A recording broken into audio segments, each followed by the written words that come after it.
อ่าก่อนอื่นมันก็สบายดีลุงเนาะเจ้าอยากให้ลุงแนะนำตัวเองก่อนว่าลุงชื่อหยังเนาะเจ้าลุงแม่นว่าชื่ออัมปอนผมปอนเนาะเดี๋ยวนี้ลุงมีอายุจักปีแล้วนี่อายุ59 ปี9ปีเนาะปัจจุบันมันอาศัยอยู่บ้านนี่เนาะบ้านดูปบ้านดูปนี่อันอยากถามเขาจะน้อยหนึงเนาะว่าสิทธิ์ในการนำใช้ที่ดินและก็ทรัพยากรธรรมชาติของประชาชนเฮานี่มีแนวใดเนาะเจ้าชิดนำใช้ที่ดินนะบ่ให้นำใช้ที่ดินให้ถูกต้องทำไมได้บ้านอันนั้นหันว่าประชาเองได้นี่ได้เด้อของนำใช้ที่ดินนะมันถูกต้องเพื่อว่าที่ดินนะแม่นว่าก่อนไอ้ตะไอ้เปาะก็แม่มีการนำเสนอทำไมเสนอพวกเราเท่าแก่และในบ้านได้ตาลมาลำตาลมาลอยทำไม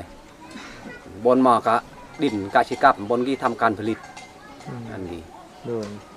บนมาไงเกิดไงห้ามเพื่อบนปลาชงวนบ่อันกีหันบ่ควันเกาะทางเกาะลุกวัดทำไมอันกีเป็นว่าเรื่องการนำใช้ที่ดินนั่นนะอย่างนี้เอามอนเปย์มา